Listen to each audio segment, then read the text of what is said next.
कैसे आप लोग? मैं दुर्गेश जायसवाल। भूगोल की अगली सीरीज हम लेकर आए हैं। कल इसके पहले हम लोगों ने इसका 25 प्रश्न पढ़ लिया था, सीरीज नंबर 3 का।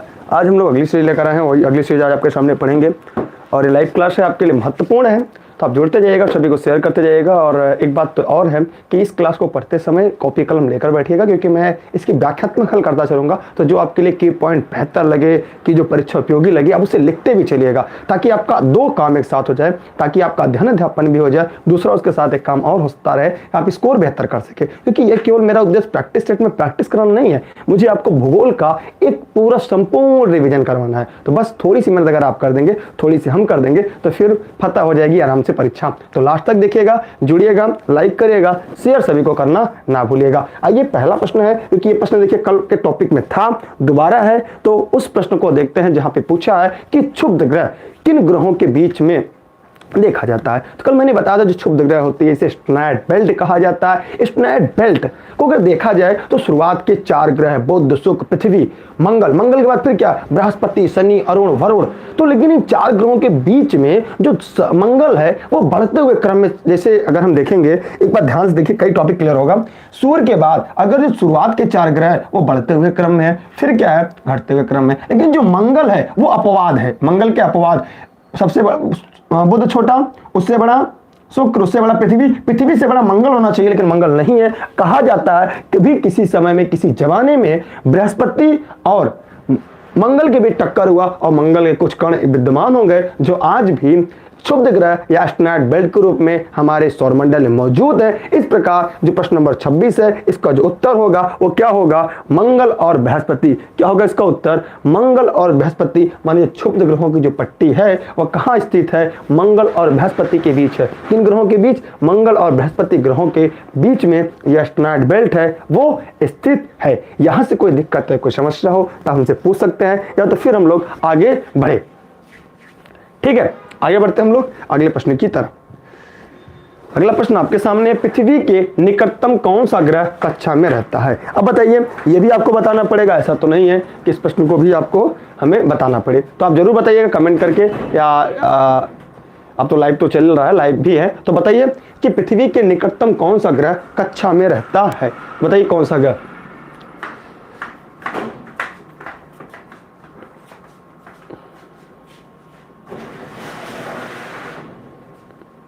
बताइए कि पृथ्वी के निकटतम कौन सा ग्रह कक्षा में रहता है। तो प्रश्न को ध्यान से देखिएगा कि यहाँ पे प्रश्न क्या है, पृथ्वी के निकटतम कौन सा ग्रह कक्षा में रहता है जी। तो पृथ्वी के सबसे नजदीक अगर देखा जाए तो आप लोग के जवाब एकदम सही आ रहे हैं, शुक्र है जी, सही जवाब। पृथ्वी के यहाँ पे न बृहस्पति है न बुध है, शुक्र क्या है, पृथ्वी के सबसे नजदीक है। जिन्होंने शुक्र बताया है उन सभी के जवाब सही हैं, उनके जवाब क्या है, सही है। आगे बढ़ते हैं अगले प्रश्न की तरफ। हम अगला प्रश्न हमारे सामने है, निम्न में से किसे सुबह का तारा, भोर का तारा, सांझ के तारा के नाम से जाना जाता है। तो ये एकदम साफ है कि किसे जाना जाता है, आप हमें भी कमेंट करके बताइएगा। तो इसके लिए मैंने कल पढ़ा दिया था, अगर आपने कल की मेरी क्लास ली होगी तो आज आपको कोई दिक्कत नहीं होगी, और कल के बाद से या आज के बाद से आपको क्लासेज आपको लगातार मिलना भी शुरू हो जाएगी और भी ज़्यादा। तो यहाँ पे शुक्र ग्रह है, क्यों है, कल मैंने इसकी व्याख्या बता दी। शुक्र ग्रह को भोर का तारा, सांझ का तारा कहा जाता है। सूर्य चंद्रमा के बाद सबसे चमकीला यही दिखाई पड़ता है। यह शाम में पश्चिम दिशा में तथा सुबह में पूर्व दिशा में दिखाई देता है, और यहाँ पे सूर्योदय पश्चिम दिशा में होती है। इसे प्रेशर कुकर वाला ग्रह कहते हैं। यहाँ पे कार्बन डाइऑक्साइड की मात्रा अधिक है, बहुत सारी ऐसी खासियत हैं, इसलिए शुक्र होगा। आगे बढ़ते हैं, नोटिफिकेशन नहीं है ना, अगला बढ़ते हैं। निम्नलिखित में से वह ग्रह कौन सा है जो रात के में आकाश में लाल दिखाई देता है। अब आराम जवाब दीजिएगा, निम्नलिखित में से कौन सा ऐसा ग्रह है जो लाल दिखाई देता है। तो फिर यहाँ पे मैं बताऊंगा कि आपको अगर वो प्रश्न याद होगा जो मैंने बताया था, क्या कि लाल ग्रह किसे कहते हैं, तो लाल ग्रह से आप तुरंत बता लेंगे, मंगल की सतह लाल होने के कारण, मंगल की सतह लाल होने के कारण इसे लाल ग्रह कहते हैं। क्यों, क्योंकि आयरन ऑक्साइड होने की वजह से। इस ग्रह पे जो वायुमंडल है अत्यंत विरल है। मंगल के 2 ग्रह हैं, फोबोस तथा डिमोस हैं। इसमें सबसे ऊंचा पर्वत है निक्स ओलंपिया, जो एवरेस्ट से भी 3 गुना ऊंचा है, माउंट एवरेस्ट से भी 3 गुना ऊंचा है। आप जैसे जुड़िएगा अपने सभी साथियों को शेयर करिएगा, क्योंकि जानते हैं जैसे मैं लाइव होता हूं तो ज़्यादातर दुर्भाग्य होता है उसकी नोटिफिकेशन आपको नहीं मिलती। आज भी वैसा हुआ, इसलिए इसको शेयर करना ना भूलिएगा। हम आगे बढ़ते हैं। अगला प्रश्न है, निम्नलिखित में से कौन सा एक विशालतम ग्रह है? मतलब विशालतम माने इस दिए गए विकल्प के आधार पर निम्नलिखित में से सबसे बड़ा ग्रह कौन सा है? आप जवाब दीजिएगा। यहाँ पे सबसे बड़ा ग्रह क्या है? बताइए कौन सा ग्रह है? तो जानते रहिएगा सबसे बड़ा ग्रह, जी आप लोगों ने एकदम सही जवाब दिया है और लाइक शेयर जरूर कर दीजिएगा। तो बृहस्पति है हमारे सौरमंडल का सबसे बृहत्तम ग्रह, सबसे बड़ा ग्रह जो है वो बृहस्पति है, जो सूर्य की परिक्रमा 11.9 वर्षों में करता है, या 11.9 वर्षों में सूर्य की परिक्रमा क्या करता है? पूर्ण करता है। और सौरमंडल में सबसे ज्यादा उपग्रहों वाला ग्रह कर कोई बृहस्पति है। और हमारे सौरमंडल का सबसे बड़ा जो उपग्रह है, सैटेलाइट है, गैनीमेड, इसी का है। गैनीमेड याद रखिए, लिख लीजिएगा, गैनीमेड। गैनीमेड, गैनीमेड क्या है? हमारे सौरमंडल का सबसे बड़ा उपग्रह, प्राकृतिक उपग्रह, सबसे बड़ा सैटेलाइट क्या है? गैनीमेड है। किसका है? बृहस्पति का है। ठीक है, चलिए आगे बढ़ रहे हम लोग। बृहस्पति का द्रव्यमान लगभग, बृहस्पति का द्रव्यमान है कितना है लगभग? बताइए। सूर्य के द्रव्यमान का 10वां भाग, सूर्य के द्रव्यमान का 1000वां भाग। देखिए थोड़ा सा बताइए क्या है, क्योंकि थोड़ा सा, हाँ देखिए एक लाइन में बता दो, इस पर आपका समय बर्बाद नहीं किया जाए। अगर यहाँ पूछा जाए कितना है तो लिख लीजिएगा, ये सूर्य के द्रव्यमान का कौथा भाग है? 1000वां भाग है। कौन सा? 1000वां, 1/1000वां भाग है। कौन सा? बृहस्पति ग्रह। ये सूर्य के 1/1000वां हिस्सा है। ठीक, इसलिए आपका समय इस पर नहीं लेंगे हम, ये 1/1000 कर लीजिएगा, 1/1000वां हिस्सा है। आगे बढ़ते हैं हम लोग। सूर्य के सबसे निकटतम ग्रह कौन सा है? सबसे निकटतम ग्रह कौन सा है? सूर्य के सबसे निकटतम ग्रह कौन सा है? तब ये भी आपको पता है कि सबसे निकटतम कौन है, बताइए कौन सा है? यहाँ पे होगा बुध, इसका सही जवाब होगा। क्या होगा? बुध होगा। जी बुध सही है। बुध सूर्य का सबसे नजदीक ग्रह है। यह सूर्य से बुध की जो दूरी है वो 5.8 करोड़ किलोमीटर है। 8 करोड़ किलोमीटर है। ठीक है, 5.8 करोड़ किलोमीटर है। बुध का तापांतर अन्य ग्रहों की अपेक्षा अधिक है। सौरमंडल का सर्वाधिक कक्षीय गति वाला ग्रह है और सबसे कम समय में सूर्य का एक परिक्रमण पूरा कर लेता है। ठीक, ये किसकी खासियत है? ये आपकी इसकी खासियत है। और क्रम से देखा जाए तो बुध, शुक्र, पृथ्वी, मंगल, बृहस्पति, शनि, अरुण, वरुण है। आकार के हिसाब से देखा जाए तो पहले 4 बाह्य ग्रह आते हैं, बृहस्पति, शनि, अरुण, वरुण, फिर उसके बाद आती है कौन? पृथ्वी, शुक्र, मंगल, बुध। तो ये हो गए। ठीक, हाँ आगे बढ़े, लिखते चलेगा, जो आपको की पॉइंट अच्छा लगेगा वो लिखिए। सुपरनोवा क्या है? अब बताइए सुपरनोवा क्या है? सुपरनोवा क्या बताइए, कोई बताए सुपरनोवा क्या है? सुपरनोवा क्या है? सुपरनोवा क्या है बताइए, बताइए क्या होगा? क्या होगा? जवाब दीजिए, आराम से दीजिएगा। देखिए, आकाशगंगा के घूर्णन से ब्रह्मांड में विद्यमान गैस का परस्पर जो गुरुत्वाकर्षण के कारण उनके केंद्र में नाभिकीय संलयन हुई। क्या हुई? नाभिकीय संलयन शुरू होता है और हाइड्रोजन के हीलियम में बदलने से जो प्रक्रिया होती है उससे तारों का जन्म होता है और तारा में उसी से ऊर्जा मिलती है। केंद्र का हाइड्रोजन समाप्त होने के कारण नियम में बदलाव जारी रहता है। फिर हीलियम कार्बन और कार्बन लोहा परिवर्तित हो जाता है। इसके परिणाम स्वरूप तारे में तीव्र विस्फोट होता है, जिसे हम सुपरनोवा कहते हैं। क्या कहते हैं? सुपरनोवा कहते हैं। इस प्रकार इसका क्या होगा? ये होगा, माने जब तारा बुढ़ापा हो जाता है, मर जाता है, तो विस्फोट होता है और उसी विस्फोट को क्या कहते हैं? सुपरनोवा कहते हैं। क्या कहते हैं? सुपरनोवा कहते हैं। एक बार ध्यान से सुन लीजिएगा, आकाशगंगा के जो घूर्णन से ब्रह्मांड में जो विद्यमान गैसों का परस्पर गुरुत्वाकर्षण के कारण उनमें नाभिकीय संलयन की प्रक्रिया होती है और हाइड्रोजन किसमें बदलता है?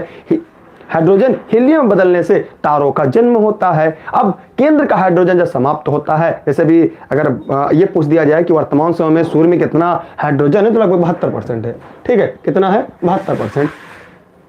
तो हाइड्रोजन बदलकर हीलियम में जाता है और हीलियम कार्बन में परिवर्तित होता है, कार्बन लोहा परिवर्तित होता है। इसके परिणाम स्वरूप एक बड़ा विस्फोट होता है और जब बड़ा विस्फोट होता है उसी को सुपरनोवा कहते हैं। माने विस्फोटित तारा को ही हम सुपरनोवा के नाम से जानते हैं। जी नमो नमो नमो सर। तो क्या कहते हैं, सुपरनोवा के नाम से जाना जाता है। इसे पढ़ लीजिएगा। ये सभी परीक्षाओं के लिए, चाहे बीईओ की बात करें, सुपर टेट की बात करें, केवीएस की बात करें, जिन परीक्षाओं में सामान्य अध्ययन को सम्मिलित किया जाता है वहां इनका योगदान सबसे अहम और सबसे महत्वपूर्ण हो जाता है। आगे बढ़ते हैं। अगला है हमारे सौरमंडल में कौन सा ग्रह लगभग पृथ्वी जितना बड़ा है। अब बताइए हमारे सौरमंडल में कौन सा ऐसा ग्रह है जो लगभग हमारे पृथ्वी की इतना बड़ा है। मरकरी, इसको कहते हैं बुध, लिख लीजिएगा। मरकरी को कहते हैं बुध, मंगल को मार्स, शुक्र को वीनस, प्लूटो को कुबेर या यम कहते हैं। बताइए निम्नलिखित में, ये तो ग्रह खत्म हो चुका है, देख रहे हैं जूनियरों ने जारी किए थे ना, इसीलिए बताइए क्या है। शुक्र को वीनस, जी राइट आंसर। इसका क्या होगा, सी इसका राइट आंसर होगा। वीनस होगा, शुक्र को ही क्या कहते हैं, सौरमंडल में पृथ्वी का जितना बड़ा ग्रह है, इसलिए इसे पृथ्वी की जुड़वा बहन कहते हैं, पृथ्वी की भगनी कहते हैं। ठीक है, पृथ्वी की भगनी, पृथ्वी की जुड़वा बहन इसी के नाम से जाना जाता है। आगे बढ़ते हैं।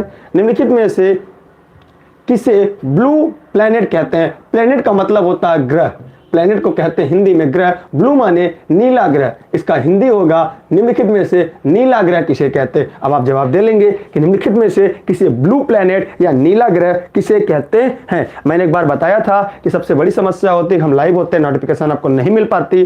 ठीक, तो उस दशा में आप लोग टेलीग्राम ऐप इंस्टॉल करेगा, टेलीग्राम से जुड़े रहिएगा, क्योंकि हम वहीं पे आपको सबसे पहले सूचना दे पाते हैं। और आज भी दुर्भाग्य हुआ हम लाइव हुए, उसको नोटिफिकेशन आपको नहीं मिल पाया, इसलिए लाइक करिएगा, अपने सभी साथियों को शेयर करिएगा। तो ब्लू प्लैनेट किसे कहते हैं, पृथ्वी को कहते हैं। क्यों कहते हैं, क्योंकि पृथ्वी को नीला ग्रह कहते हैं। अंतरिक्ष से जल की अधिकता कारण नीला दिखाई देती है। हमारी पृथ्वी पर लगभग 70.8% अर्थात 71% हिस्सा जल से घिरा होने के कारण जब हम अंतरिक्ष से दिखता है पृथ्वी तो कैसी दिखाई देती है, नीला दिखाई देती है। ठीक है, इसलिए इसका उत्तर क्या होगा, पृथ्वी एकदम सही आंसर है। ठीक, आगे बढ़ते हैं। सबसे चमकीला ग्रह है, अभी कुछ देर पहले कल हम लोगों ने इसको पढ़ा था कि सबसे चमकीला ग्रह कौन सा होता है, तो हम भी जानते हैं और आप भी जानते हैं।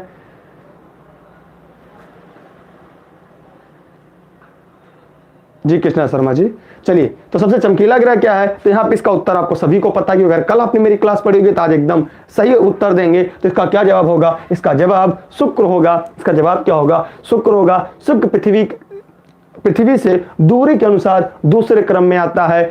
सभी ग्रहों में सर्वाधिक चमकीला ग्रह है। इसे पृथ्वी की बहन के रूप में जाना जाता है। कार्बन डाइऑक्साइड वायुमंडल में अधिकता होने के कारण तापक्रम ज्यादा होता है इस ग्रह को। इसे शाम का तारा, भोर का तारा भी कहा जाता है, इसलिए इसे चमकीला तारा भी कहते हैं। तो शुक्र ग्रह इसका उत्तर होगा।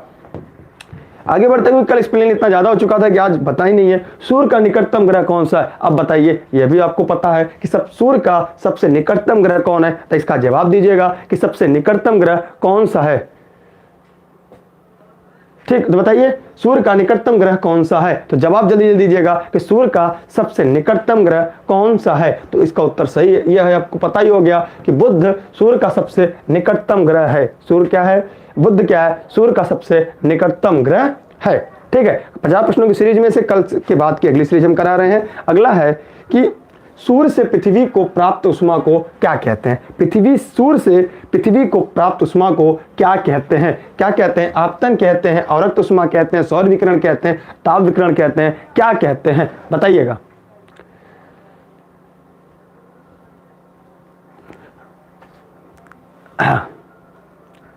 बताइए, जवाब दीजिए।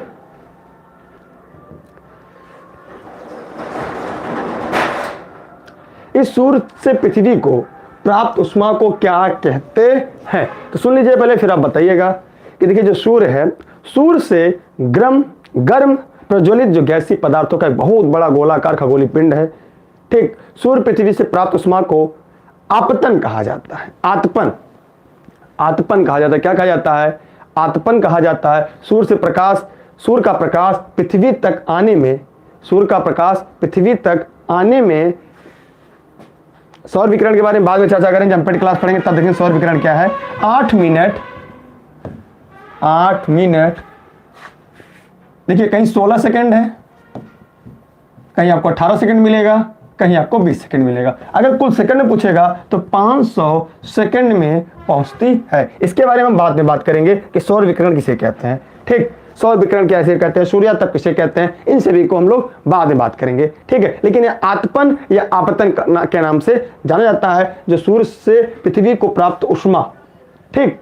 सौर विकिरण भी है, लेकिन इसमें दोनों में थोड़ा सा माइनर अंतर है। जब हम लोग क्लासेस पढ़ेंगे जब ज्योग्राफी की, तो मैं वहां पे इस बात को पूरी तरह स्पष्ट कर दूंगा कि किसमें दोनों में क्या माइनर अंतर है, ठीक है। आगे बढ़ते हैं हम लोग अगले प्रश्न की तरफ। अगला क्या है, निम्न में से कौन ग्रहों के चारों ओर घूमने वाला उपग्रह नहीं है। बताइए किसमें किस ग्रह के पास चारों ओर घूमने वाला उपग्रह नहीं है, बताइए। डिफाइन कल हमने पूरी सीरीज को कर दिया था, आज उसमें डिफाइन करने का जोर नहीं है, इसलिए मैं उसे डिफाइन नहीं कर रहा हूं। तो बताइए क्या होगा, कौन सा ग्रहों के चारों ओर घूमने वाला उपग्रह नहीं है। तो कल हमने बताया था, अगर कल ही क्लास आपने लिया होगा तो आपको अच्छी तरह से याद होगा, आप इसका उत्तर जरूर दे पाएंगे। बताइए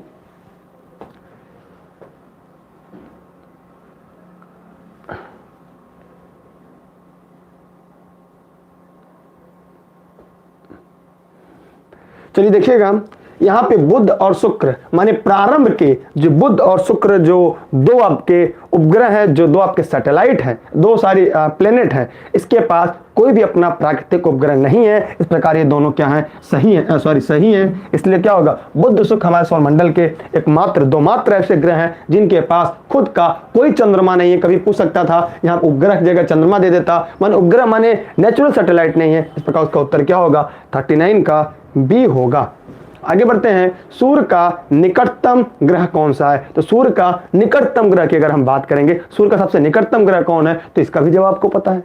अब इस जरूरी नहीं कि हर बार उसको डिफाइन किया, क्योंकि कुछ देर पहले मैंने डिफाइन किया था, ठीक। तो उसका सबसे निकटतम क्या है, बुध है। इसके पास खुद का कोई नेचुरल सैटेलाइट है ही नहीं है, जैसा कि कुछ देर पहले भी हम लोगों ने पढ़ा। तो समय गंवाने से कोई मतलब नहीं है, ठीक है।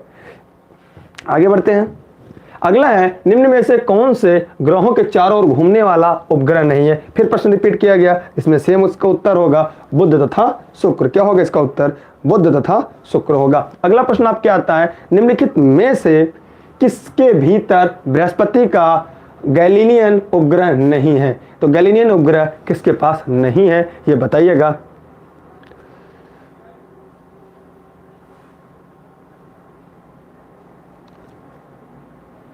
बताइए बृहस्पति गैलीलियन उपग्रह नहीं है, कौन सा नहीं है जी। और ऑनलाइन क्लास नोट्स के लिए आप 6306344367 पर व्हाट्सएप करिएगा। आपको वहाँ पे KBS, DSSB, BEO, super TET, junior super TET primary आदि की आपको जानकारी उपलब्ध हो जाएगी। और फेसबुक पेज पे दुर्गेश सर सर्च करके फेसबुक पे से जुड़िएगा। टेलीग्राम पे जरूर जुड़िएगा, क्योंकि जो फ्री क्लासेज आपको मिलेंगी और टेलीग्राम पे उसकी लिंक उपलब्ध कराई जाएगी, तो वहाँ पे आप जुड़ जाइएगा। तो याद रखिएगा, इसका विकल्प आपको आसान है जानना कि देखिए जो डिमोस है, जो डिमोस देख रहे हैं, ये मंगल का उपग्रह है। किसका है, मैंने कुछ देर पहले कई बार मैंने रिपीट किया था, फोबोस और डिमोस ये मंगल के उपग्रह हैं। इसलिए जो गलत है वही सही है, ये सही है। जबकि गैनीमेड जो है ये बृहस्पति का सबसे बड़ा उपग्रह है, पूरे सौरमंडल का सबसे बड़ा उपग्रह है। यूरोपा, कैलिस्टो ये सभी किसके हैं, ये सभी बृहस्पति के उपग्रह हैं। जबकि जो डिमोस है, फोबोस है, ये मंगल के उपग्रह हैं, ये मंगल के सैटेलाइट हैं। इस प्रकार इसका जो उत्तर होगा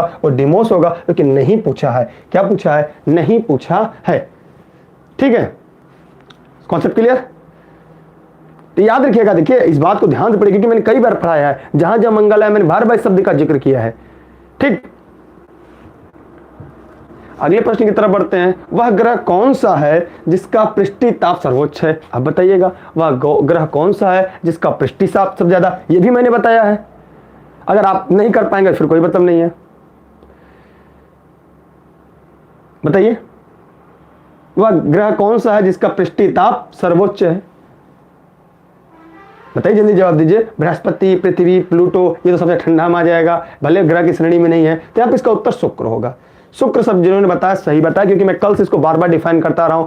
शुक्र ग्रह को वेनस कहते हैं। इसके सतह का तापमान 462 डिग्री सेल्सियस होता है। कितना, 462 डिग्री सेल्सियस होता है। इसे फारेनहाइट में देखेंगे कितना होता है, 862, लगभग 862 फारेनहाइट होता है। किसका, ये शुक्र ग्रह का तापमान। इसी कारण यहाँ पे जो सोलर सिस्टम का सबसे गर्म ग्रह है हमारे, और बादल की परतें घनी होने के कारण इसका तापमान और अधिक हो जाता है। कार्बन डाइऑक्साइड की अधिकता है, कई ऐसे कारण हैं जो सबसे गर्म ग्रह शुक्र है। इसे चमकीला ग्रह, चमकीला तारा, भोर का तारा आदि के नाम से इसे जाना जाता है। ठीक, आप लोग पूरी क्लास पढ़िएगा तभी आपको समझ में आएगा, कोई क्लास छोड़िएगा मत, वरना आप कहेंगे सर यहाँ डिफाइन कम की, क्योंकि मैं डिफाइन करता हुआ ही आ रहा हूँ। इसलिए आप पूरी क्लास पढ़िएगा, अगर बीच में नहीं पढ़ेंगे, कोई क्लास नहीं पढ़ेंगे, फिर आपको समस्या होगी, तो उसके जिम्मेदार आप स्वयं होइएगा, हम नहीं। और टेलीग्राम पे जुड़े रहिएगा, सारी वीडियो देखिएगा, और रात वाली वीडियो, नाइट वाली वीडियो जरूर देखिएगा। अगला प्रश्न है, सूर्य का प्रकाश हमारे पास लगभग कितने समय में पहुंचता? अभी कुछ देर पहले मैंने बताया था। तो कुछ लोग कहते हैं कि सर इसमें सभी गलत है। तो यहां भी एक बात को और ख्याल रखना है कि हमें प्रश्न के हिसाब से उत्तर देना है। किसके हिसाब से? प्रश्न के अनुसार देना है। देखिएगा यहाँ पे 8 मिनट, लगभग 8 मिनट, लगभग 8 मिनट होगा, क्योंकि विकल्प अनुसार ना हमें जवाब देना है। ठीक, 8 मिनट समय लगता है। हमारे सौरमंडल के अन्य ग्रहों में भी समय अलग अलग है। सूर्य का प्रकाश बुध ग्रह पर पहुंचने में लगभग 3 मिनट लगता है। तो लिख लीजिएगा कि सूर्य का प्रकाश बुध में लगभग 3 मिनट पहुंचता है। बुध ग्रह पे लिख लीजिएगा 3 मिनट में लगभग बुध के पास पहुंचता है। कितने मिनट में? 3 मिनट में बुध ग्रह के पास पहुंचता है। लिख लीजिएगा आप लोग, बुध ग्रह पे लगभग 3 मिनट पहुंचता है। जबकि जो प्लूटो था, यम था, वहां पहुंचने में 5.3 घंटे का समय लगता था। याद रखिएगा, 5.3 घंटे का समय लगभग लगता था प्लूटो पर पहुंचने पर। किस पे? प्लूटो या यम या कुबेर, जो ड्राफ्ट प्लैनेट हो गया है, वहां तक 5.3 घंटे में सूर्य का प्रकाश पहुंचता था। जबकि बुध पर 3 मिनट में और पृथ्वी पर 8 मिनट 16 सेकंड 18 सेकंड 20 सेकंड लगभग में पहुंचता था। ठीक ठीक, क्योंकि प्रकाश की चाल कितनी है, तो यह भी प्रश्न पूछ सकता है। प्रकाश की चाल जो है 3 × 10⁵ मीटर किलोमीटर, सॉरी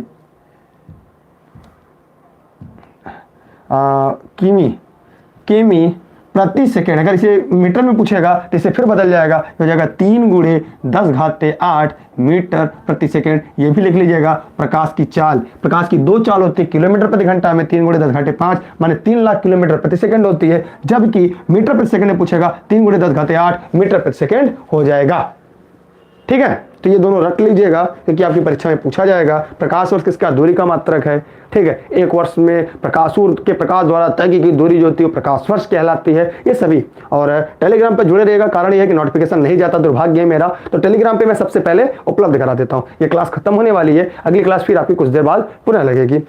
आप लोग तत्पर हो, तैयार रहिएगा। अगला प्रश्न आपके सामने है, सूर्य ग्रहण उस समय होता है। कल मैंने डिफाइन किया था सूर्य ग्रहण कब होता है, तो एक लाइन में इसको मैंने बताया था कि सूर्य ग्रहण, ठीक है, सूर्य ग्रहण कब होता है, आइए इसके बारे में हम लोग देख लेते हैं। सीधी सी बात है, सूर्य ग्रहण का मतलब क्या होता है उसको अगर हम लोग समझ लेते हैं तो सारा कहानी अपने आप क्लियर हो जाएगा। जैसे यहाँ पे अगर हमने सूर्य बना दिया, क्या बना दिया? सन बना दिया। यहाँ पे हमने क्या बना दिया?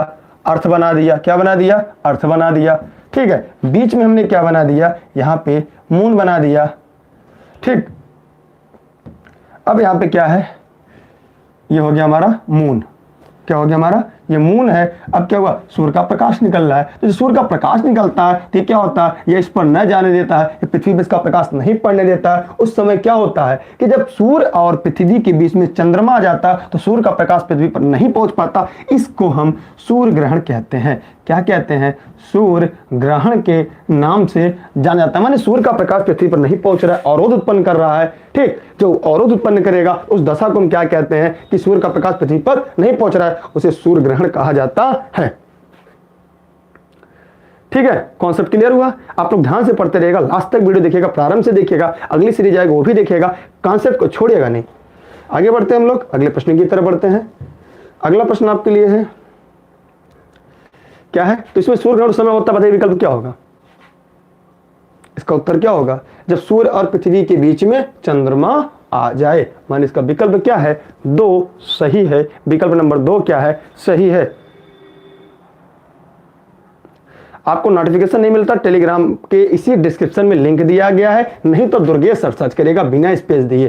टेलीग्राम पे दुर्गेश सर्च, जैसे दुर्गेश सर सर्च करेंगे यानी दुर्गेश मिल जाएगा, उसे ज्वाइन कर लीजिएगा। अभी हमारे वो सौरभ सर दे रहे हैं आपको लिंक, ज्वाइन कर लीजिएगा। आगे बढ़ रहे हैं अगले प्रश्न की तरफ हम। अगला प्रश्न है, जब चंद्रमा पूरी तरह से सूर्य को ढक लेता है तब, बताइए आराम से, आराम से बताइएगा, एकदम बढ़िया से।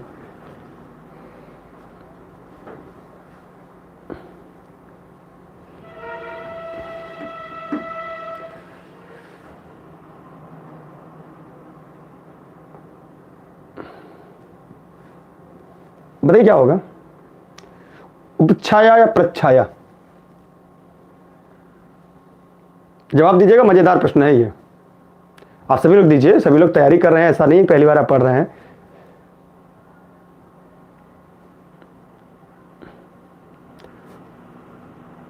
चलिए पहले हम आपको बता देते हैं, लिख लीजिएगा, फिर मैं इसे डायग्राम से डिफाइन कर रहा हूं। देखिए सूर्य और पृथ्वी के बीच में जब चंद्रमा आ जाने के कारण सूर्य ग्रहण होता है। क्या होता है? सूर्य ग्रहण होता है। छाया का पूरी तरह काला भाग जब सूर्य को पूरी तरह अंधकार में होता है उसे प्रच्छाया कहते हैं। उसे क्या कहते हैं? उसे हम प्रच्छाया कहते हैं। क्या कहते हैं? प्रच्छाया कहते हैं। इसे कहते हैं प्रच्छाया। आइए मैं एक बात इसको दिखाना चाहूंगा, ध्यान से देखिएगा, इस डायग्राम को ध्यान से देखिएगा, एकदम ध्यान से आप लोग देखिए। ये हमारा हो गया सूर्य। जब सूर्य चमक रहा है तो सूर्य का प्रकाश क्या हो, यहां पे पड़ रहा है। इस हिस्से पे चंद्रमा के प्रकाश पड़ रहा है, लेकिन इस हिस्से पे चंद्रमा का प्रकाश, सूर्य का प्रकाश चंद्रमा पे नहीं पड़ेगा। इस हिस्सा को प्रच्छाया कहेंगे। लिख लीजिएगा, क्या कहेंगे? प्रच्छाया। इस हिस्से को कहेंगे प्रच्छाया। ध्यान से देखिएगा कि जब सूर्य ग्रहण के समय, माने जब सूर्य और पृथ्वी के बीच में चंद्रमा जाता है तो सूर्य के चंद्रमा पे पड़ता है तो आधे हिस्से पे चंद्रमा पे पूरा प्रकाश पड़ता है, लेकिन इस आधे हिस्से पे ये काला दिखाई देता है और पृथ्वी का ये आधा हिस्सा काला दिखाई देता है। इसे प्रच्छाया कहते हैं। ये कॉन्सेप्ट पहले समझ लीजिएगा। क्या कहते हैं? इसे प्रच्छाया कहते हैं। क्या कहते हैं? प्रच्छाया। पृथ्वी से प्रच्छाया की दूरी कम होती है। अब पृथ्वी से यहां से प्रच्छाया क्या है? कम दूरी हो गई, क्योंकि यहां देखिए इस हिस्से में है, प्रच्छाया की दूरी कम हो गई। अब जब पूर्ण ग्रहण को केवल जब संकुचित पट्टी या समुद्र तट से देखा जा सकता है, जहां से प्रच्छाया गुजरती है वो समुद्र तट से या कहीं से भी देखा जा सकता है। काला का जो बहिर्भाग होता है, जो बाहरी जो भाग होता है, इसका जो बाहरी भाग होता है उसकी तुलना या केंद्रीय भाग की तुलना में कम काला होता है। उसे उपछाया कहते हैं। उसे क्या कहते हैं? छाया कहते हैं। क्या कहते हैं? उपछाया कहते हैं। ये प्रच्छाया हो गया, वो उपछाया हो जाएगा। अगर यहाँ पे, जैसे यहाँ पे जब प्रकाश पड़ेगा इतने बिंदु पे सबसे ज्यादा काला दिखेगा, लेकिन इससे कम बिंदु होगी, उसे क्या कहेंगे? उपछाया कहेंगे। क्या कहेंगे? उपछाया। इस क्षेत्र को, इस हिस्से को कहेंगे उपछाया। मैं इसे दोबारा समझाना चाहूंगा। क्या मैं दोबारा इसे एक बार और समझाऊं? क्या एक बार मैं इसे दोबारा समझाऊं?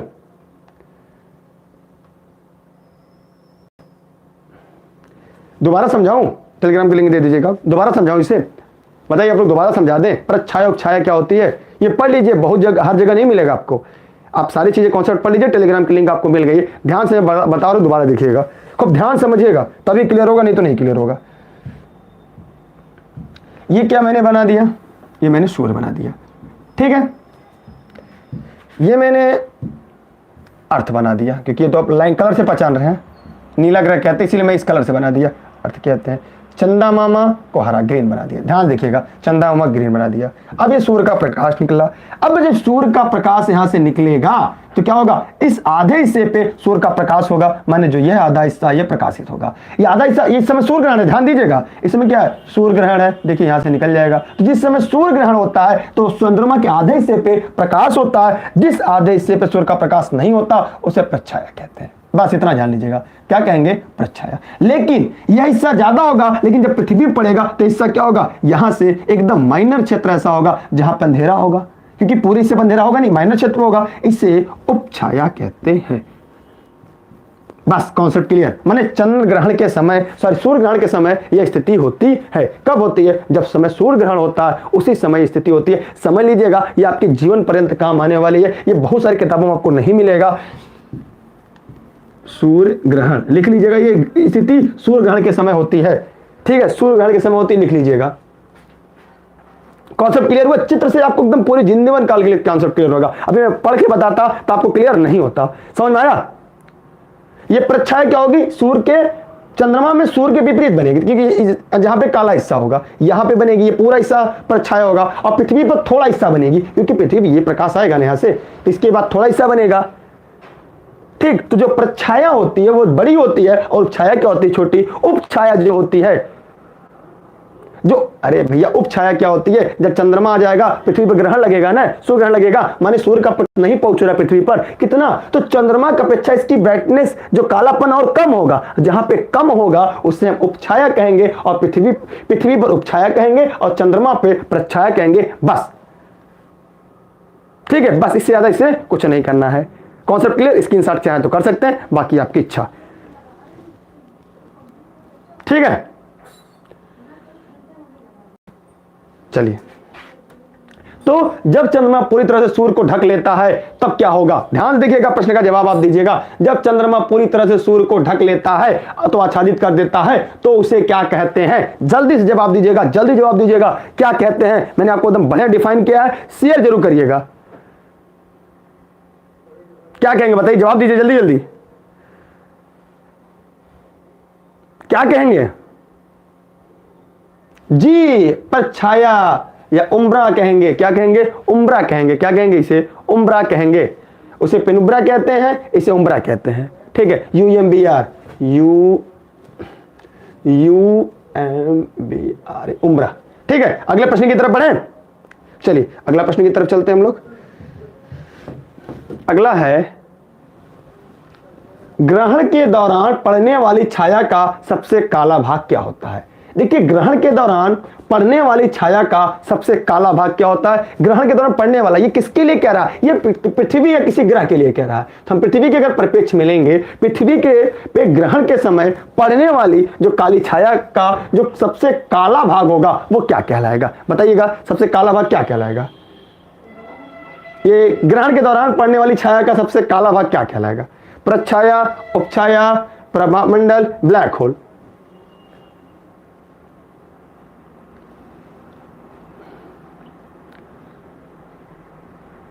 देखिएगा, यहां ध्यान से देखिएगा, इस कॉन्सेप्ट में यहां पृथ्वी शब्द नहीं दिखाई दे रहा है।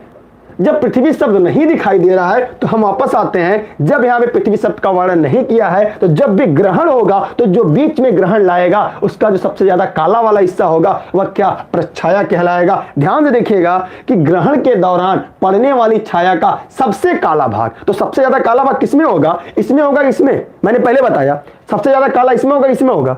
याद करिए, इसमें होगा, किसमें होगा? काला भाग सबसे ज्यादा किसमें होगा? प्रच्छाया की उपछाया, तो सबसे ज्यादा इसमें होगा। सबसे ज्यादा पूछा है, ग्रह का नाम नहीं दिया है, किसमें? जब सबसे ज्यादा पूछेगा तो इसमें होगा, जब इसमें होगा इसे प्रच्छाया कहेंगे, उपछाया कहेंगे। ठीक, और ये सूर्य ग्रहण के ही समय होगा और किसी समय नहीं होगा, याद रखिएगा। तो इसका उत्तर जो होगा यहां पे क्या होगा? प्रच्छाया ही होगा, क्योंकि यहां पे सबसे काला कहा, सबसे काला, सबसे काला भाग प्रच्छाया होता है और कम काला भाग ये उपछाया होता है। कम तो कहा नहीं है, ठीक है, कम तो कहा नहीं है, मतलब छाया का पूरी तरह से काला और अंतरतम भाग जो होता है प्रच्छाया कहलाता है। इसके अंतर्गत किसी वस्तु द्वारा प्रकाश स्रोत पूर्णतः अवरुद्ध कर दिया जाता है। ऐसी स्थिति को प्राय ग्रहण के दौरान उत्पन्न होती है, जैसा कि हमने आपको इस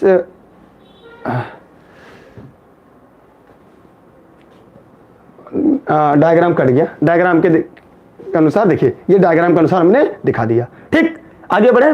आप लोग इसे शेयर कर दीजिएगा और डेली क्लास आपको शाम को मिलेगी और उसकी नोटिफिकेशन हम टेलीग्राम पे देंगे, क्योंकि मेरा दुर्भाग्य है जब हम लाइव होते हैं तो उसकी नोटिफिकेशन नहीं मिल पाती। ये क्लास खत्म होने के बाद अगली क्लास तुरंत आपको चालू हो जाएगी, इसलिए भागिएगा मत, आराम से पढ़िएगा।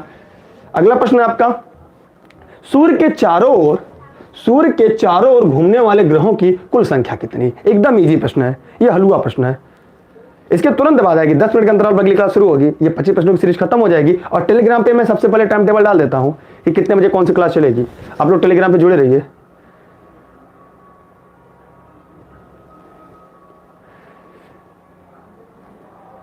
बताइए, यहां पे 8 ग्रह, वर्तमान समय कितने ग्रह? 8 है। कितने हैं? 8 ग्रह हैं।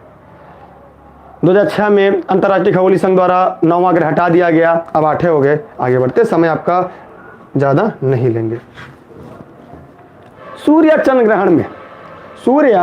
ग्रहण में पृथ्वी की छाया कितने भाग में विभाजित हो जाती? मजेदार प्रश्न, क्वेश्चन।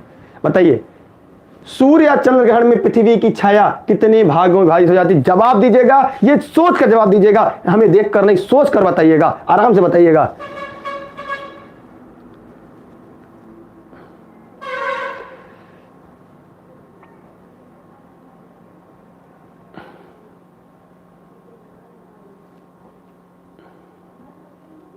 आराम से बताइए, देखते क्या बताते हैं आप लोग।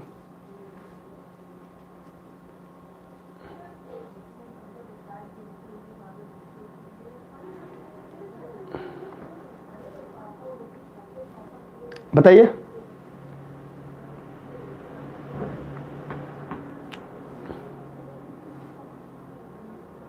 कितने भाग में? 2। आइए देखते हैं।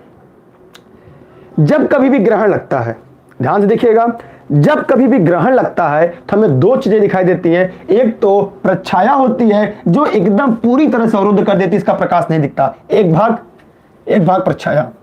एक छोटा सा काला धब्बा होता है जो जिस ग्रह पे ग्रहण पड़ता है उस ग्रह पे, मतलब हो गया प्रच्छाया नंबर 2।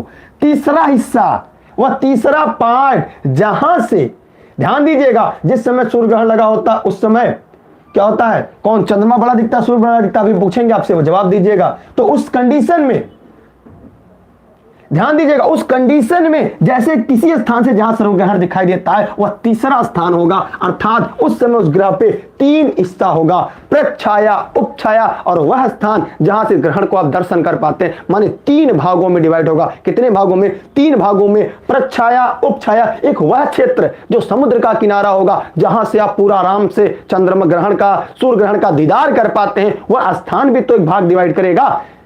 कॉन्सेप्ट क्लियर हुआ? कॉन्सेप्ट क्लियर हुआ ना? तो ये 3 पार्ट में इसे डिवाइड करेगा। चंद्रमा, पृथ्वी, सूर्य, पृथ्वी और चंद्रमा। Concept clear? अगर इसे लिखना चाहें तो लिख लीजिए, मैं बोल रहा हूं, सेंटेंस पूरा लिख लीजिएगा, आपके काम का है। लिखिएगा, जब कोई तारा जैसे कि सूर्य, जब कोई तारा सूर्य, जैसे सूर्य है, 2 खगोलीय पिंड, जैसे इसके उदाहरण ले तो चंद्रमा और ग्रह, मतलब पृथ्वी और चंद्रमा सीधे में आ जाता है, तो स्थिति ग्रहण की उत्पन्न हो जाती है। कौन सी स्थिति? ग्रहण की स्थिति उत्पन्न हो जाती है। निकटतम पिंड का जो परछाई का निर्माण करता है, जो अधिक दूरी से पिंडों को प्रच्छेद करती हैं, इसका अर्थ है कि वस्तुएं काली अंधकारमय हो जाती हैं। परछाई का एक भाग प्रच्छाया कहलाता है, परछाई का एक हिस्सा प्रच्छाया कहलाता है। क्या कहलाता है? प्रच्छाया कहलाता है। ठीक, जो सूर्य के प्रकाश को पूरी तरह से अवरुद्ध कर देता है वह काला भाग बड़ा सा होता है, जिसे हम क्या कहते हैं? प्रच्छाया कहते हैं। जबकि दूसरा भाग उपछाया कहलाता है, जो प्रच्छाया से प्रायः छोटा होता है। हाँ, प्रच्छाया छोटा होता है। ठीक, यहां तक इस कॉन्सेप्ट क्लियर हुआ? उपछाया वह भाग है जहां पे प्रकाश का केवल एक ही या अवरुद्ध भाग ही हो पाता है। ठीक, यहां तक हो गया। प्रेक्षक अंतर्प्रभा क्षेत्र में सूर्य ग्रहण का अवलोकन कर सकता है, जहां से मैंने बताया ना, प्रेक्षक जो होता है सूर्य ग्रहण की आप देख पाते हैं परिणाम स्वरूप। अच्छा, एक बात और है, वलयाकार, जब ग्रहण के समय चंद्रमा सूर्य के तुलना में छोटा दिखाई देता है, चंद्रमा सूर्य के तुलना में छोटा दिखाई देता है, इसका यही कारण है।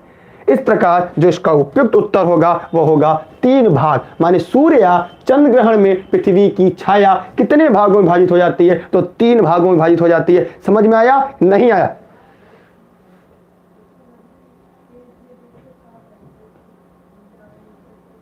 ठीक है, कोई समस्या?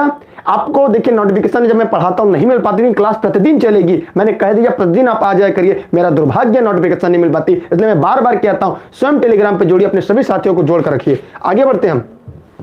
ये सभी कॉन्सेप्ट सर ना किताबों में नहीं मिलेंगे, ये मेरा ये है कि हम लोगों ने इतना पढ़ लिया है आपकी कृपा से कि कॉन्सेप्ट हम लोग क्लियर कर पाते हैं, लेकिन किताबों में सारे कॉन्सेप्ट नहीं मिले। प्रच्छाया उपछाया जल्दी नहीं मिलेंगे किताबों में। कल डेली में टाइम टेलीग्राम पे बता देता हूं। यहां पे है सूर्य आतप का, अभी कुछ बताए थे, सूर्यातप का पृथ्वी पर असमान वितरण का मुख्यतः किसके कारण होता है? मजेदार प्रश्न है, आप इसका जवाब दीजिएगा, मैं पूरा डिफाइन करूंगा। हाँ, नोटिफिकेशन नहीं आता, मैं बताया मेरा नोटिफिकेशन नहीं आता, यूट्यूब वालों से मेरी दुश्मनी है, पता नहीं क्या है। तो बताइए क्या है कि सूर्य का या सूर्यातप, ये सूर्यातप है, यहाँ पे सूर्य का तप या सूर्यातप इंसुलेशन पृथ्वी पर असमान वितरण मुख्यतः किसके कारण होता है? पृथ्वी की गोलाकार आकृति, भूमि और जल का वितरण, हवाओं की दिशा या दाब पेटियों का होना। क्या इसमें से जवाब दीजिएगा? जल्दी से बताइएगा, जवाब क्या होगा? सूर्यातप होता है, सूर्यातप, इसे अंग्रेजी में इंसुलेशन कहते हैं, ये संधि विच्छेद करके लिखा है, सूर्यातप है। बताइए क्या होगा? आइए मैं एकदम एक लाइन में आपको डिफाइन करता हूं, ध्यान से देखिएगा, इस वीडियो को शेयर करना ना भूलिएगा। इसके तुरंत बाद 10 मिनट के बाद संविधान क्लास शुरू होगी। आइए देखते हैं, आइए मैं ध्यान से बताता हूं सूर्यातप का वितरण क्या है, क्या कारण है, बता रहा हूं, ध्यान सुनिएगा, भागिएगा मत। इसको मिटा दें, स्क्रीनशॉट लेंगे तो ले लीजिए, इसकी स्क्रीनशॉट लीजिए, ये किसी किताब में आपको नहीं मिलेगा। प्रच्छाया उपछाया, आप इसकी स्क्रीनशॉट ले लीजिए, जो मैंने पढ़ा है इसके स्क्रीनशॉट कर लीजिए। अब मैं आगे बढ़ता हूं, अब मैं इरेज करता हूं, इरेज कर रहा हूं, स्क्रीनशॉट चाहिए तो कर लीजिए। चलिए अब आइए,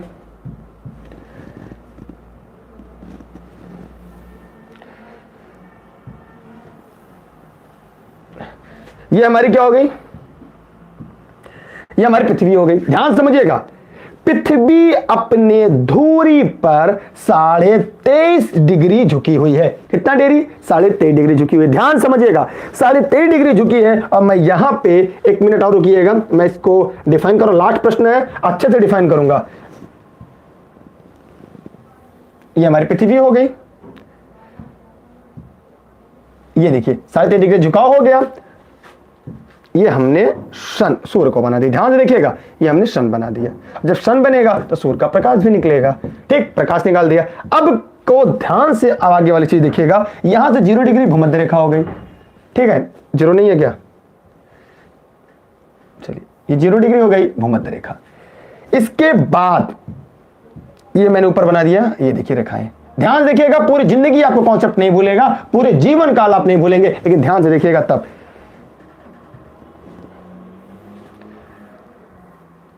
ध्यान देखिएगा, अब जब सूर्य चमकेगा, ध्यान से देखिएगा, जब यहां पे सूर्य चमकेगा तो एक घटना आपको यहां से दिखाई देगी। क्या दिखाई देगी? कि सूर्य का प्रकाश इतने हिस्से पड़ रहा है। कितने हिस्से पे? आधे हिस्से पे। तो जो हिस्सा सूर्य के सामने है वहां दिन, जो नहीं पीछे वहां रात। Concept clear? एक बात और दिखेगा। अब यहां पे एक बात देखने योग्य है कि इस कारण यहां पे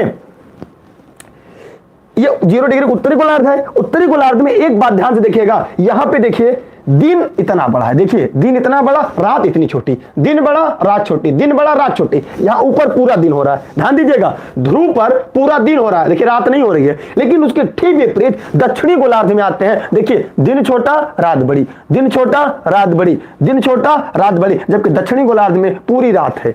इससे एक बात स्पष्ट हुआ कि पृथ्वी पर अपने झुकाव होने के कारण पृथ्वी पर ताप का असमान वितरण है, कि सूर्य का प्रकाश जो होता है एक जगह सीधा पड़ता है और पृथ्वी घूर्णन करती रहती है, इसलिए बारी बारी पे स्थान बदलता रहता है, पेटी बदलती रहती है, जिसकी वजह से समयानुसार तापमान बदलता है, जिस कारण मौसम परिवर्तित होता है। कभी सर्दी, कभी बरसात, कभी गर्मी, ये जो मौसम परिवर्तित होते हैं उस कारण सूर्य का प्रकाश एक जगह नहीं मिल पाता। इसलिए हमारे पृथ्वी पर सूर्यातप का एक बड़ा वितरण है, एक बड़ा वितरण देखने को मिलता है। कहीं कहीं पर आज हमारे यहां एकदम ठंडी पड़ रही, क्यों? क्योंकि सूर्य इस समय मकर रेखा पर सीधा चमक रहा है। दक्षिणी गोलार्ध में हमारे यहां सूर्य किरणें तिरछी पड़ रही है, इसलिए उत्तरी गोलार्ध में कड़ाके की ठंड पड़ रही है। जबकि इसका ठीक विपरीत ऑस्ट्रेलिया में इस समय ग्रीष्म ऋतु होगा, खूब गर्मी है, आग लग गई, आग पर काबू नहीं पा रहे हैं। लेकिन ठीक जब गर्मी का ऋतु आएगा तो सूर्य किरण फिर कर्क रेखा पर सीधी चमकेगी, हमारे यहाँ कड़ाके की गर्मी पड़ेगी, उनके यहाँ कड़ाके की ठंड पड़ेगी। इस प्रकार इसका जो उत्तर है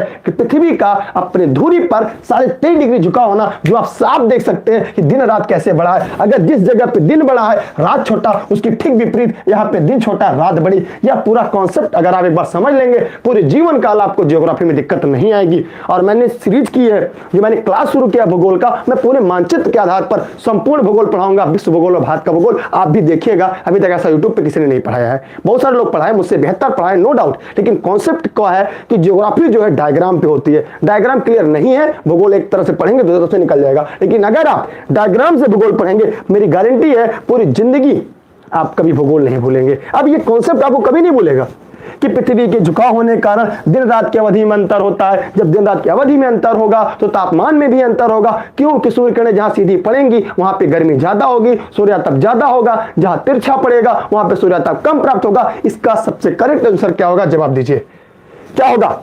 अब इसमें देखिए 4 विकल्प हैं। अब आपको देखिए विकल्प कैसे, पृथ्वी जल का वितरण होगा नहीं, हवाओं की दिशा होगा नहीं, ये होगा नहीं। इसका मतलब क्या है? पृथ्वी का गोलाकार आकृति होना तथा अपने धुरी पर 23.5 डिग्री झुका होना। इस प्रकार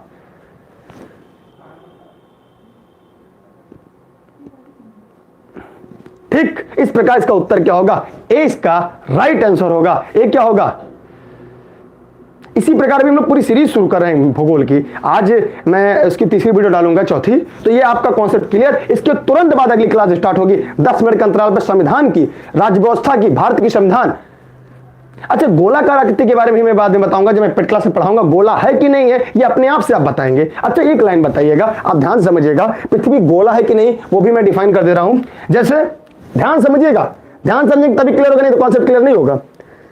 देखिए, जैसे ये हमारी पृथ्वी है, माना हमारी पृथ्वी है, ध्यान सुनिएगा, अगर यहां से लेकर यहां तक दूरी और यहां से लेकर यहां तक दूरी, अगर हम इसको R मान ले, इसको R1 मान ले, ध्यान सुनिएगा, इसको क्या मान ले, R1, ठीक, ध्यान देखिएगा, अगर R बड़ा है R1 से, ध्यान दीजिएगा, अगर R बड़ा है R1 से, तो इसका मतलब ये हिस्सा बड़ा है और ये हिस्सा क्या है, इससे छोटा है। इसका मतलब जब ये बड़ा है, ये हिस्सा कम है, तो पृथ्वी पूर्ण रूप से गोली नहीं हुई। क्यों? क्योंकि अगर किसी वृत्त की बात करें तो उसकी वृत्त की जो जीवा की लंबाई होती है सभी आपस में बराबर होती है, उसकी त्रिज्या की लंबाई जो होती है, सॉरी, किसी वृत्त की त्रिज्या की लंबाई आपस में बराबर होती है। लेकिन यहाँ पे पृथ्वी की जो भूमध्य रेखा त्रिज्या वो बड़ी है, किससे, ध्रुवीय त्रिज्या से। इस प्रकार पृथ्वी पूरी तरह से गोली नहीं है, यह स्पष्ट करता है। ये क्या है, यह स्पष्ट करता है कि R बड़ा है R1 से, माने भूमध्य रेखी त्रिज्या ध्रुवीय त्रिज्या से बड़ी है। इसका मतलब यहां से यहां तक दूरी ज्यादा, यहां से यहां तक दूरी कम है। बेशक 56 किलोमीटर की ही दूरी क्यों ना हो, लेकिन अंतर है। इस प्रकार हमें कह सकते हैं, ये सिद्ध करता है कि पृथ्वी पूरी तरह से गोली नहीं है। डेली क्लास चलेगी, रात वाली क्लास डेली चलेगी बीओ के लिए, आप लोग पढ़ते रहिएगा। और पेड क्लास मॉर्निंग में चलेगी, और जहां पे आपको क्लास पढ़ाई जाएगी, यहाँ पे मैं प्रैक्टिस सेट हल कराऊंगा। ये प्रतिदिन सतत रूप से चलती रहेगी जब तक परीक्षा खत्म नहीं हो जाएगी। और हफ्ते में 2 दिन करंट की चलेगी, 5 दिन जीएससी क्लासेस चलेगी, 7 दिन आपकी क्लास चलेगी। और क्लास की टाइम शाम के 6 से रात के 12 तक रहेगी। लेकिन अभी 1-2 दिन थोड़ी सी मुश्किल है, दिक्कत है, 1-2 दिन के बाद दिक्कत खत्म हो जाएगी। अभी मैं आपको 3 क्लास दे रहा हूं, बाकी 6 क्लास की व्यवस्था मैं कर चुका हूं। ठीक है, उसके लिए आप टेलीग्राम ऐप इंस्टॉल करिएगा, सर्च करिएगा दुर्गेश सर, बिना स्पेस दिए जुड़िएगा लर्निंग विद दुर्गेश साथ। नोटिफिकेशन नहीं आता, ये दुर्भाग्य है मेरी आपसे गलती नहीं, मेरी कोई गलती नहीं है। हाँ, इसके लिए टेलीग्राम ऐप इंस्टॉल करिएगा, सर्च करिएगा दुर्गेश सर, बिना स्पेस दिए जुड़िएगा लर्निंग विद दुर्गेश से। अगर आपको क्लास बेहतर लगे अपने सभी साथियों को बताइएगा। कल से एमपीपीसीएस के एमपी टेट की क्लास शुरू हो जाएगी। आपको हम अपने चैनल के माध्यम से, अपने टेलीग्राम के माध्यम से सूचित कर देंगे कब कब कौन कौन सी क्लास चलेगी। मैथ की टाइमिंग आज 11 बजे है, लेकिन आज शायद मैं नहीं पढ़ा पाऊंगा क्योंकि ठंड बहुत ज्यादा है। मैं अभी बाहर गया था किसी काम से, बाइक से आया, ठंड ज्यादा लग गई। अगर तबीयत सब कुछ सही रहती है तो मैं क्लास लूंगा, नहीं तो नहीं। और अगर ऑनलाइन क्लास के लिए मैं आपको बता दूं, अगर आप ऑनलाइन क्लास से जुड़ना चाहते हैं, सभी चीजें महत्वपूर्ण पढ़नी चाहते हैं, तो 6306344367 पर व्हाट्सएप करेंगे। वहां आपको ऑनलाइन क्लास नोट सभी चीजें उपलब्ध हो जाएगी। और हाँ, करंट के लिए परेशान मत होइएगा, करंट के लिए मैं बीओ की बुक बता चुका हूं, करंट के लिए मैं अपने हिसाब से पढ़ाऊंगा, उसे याद रखिएगा। एक बात, दूसरी बात, इसके तुरंत बाद मैं लाइव आऊंगा, आप तुरंत पढ़िएगा। 10 मिनट के अंदर में मैं लाइव आऊंगा, 10 मिनट के बाद तुरंत लाइव आ रहा हूं। इसलिए वहां संविधान का संपूर्ण व्याख्यात्मक हल पढ़ेंगे। कौन सा बचा हुआ क्वेश्चन, कल का 25 प्रश्न पढ़ेंगे और एकदम व्याख्या करके आपको बताएंगे, ताकि संविधान में प्रश्न कभी आपको गलत ना होने पाए। पीआरडी क्लास सब कुछ चली, सारी क्लासेस चल रही है, लेकिन आप जुड़ेंगे तब तो, बिना जुड़े कैसे जानेंगे? जब आप क्लास पूरी देखेंगे नहीं, पूरी वीडियो नहीं देखेंगे तो समझ में नहीं आएगा। ठीक, बहुत बहुत धन्यवाद। यह वीडियो सुपर टेट के लिए, चाहे प्राइमरी हो चाहे अपर प्राइमरी हो, बीईओ के लिए, केवीएस के लिए, जहां पे सामान्य अध्ययन की बात करेगा, यह वीडियो आपके लिए कारगर साबित होगी। कॉल नहीं करिएगा, इस पर व्हाट्सएप करिएगा। ठीक है, 10 मिनट बाद हम आते हैं, तब तक के लिए बहुत बहुत धन्यवाद आपको। Best of luck. जय हिंद, जय भारत।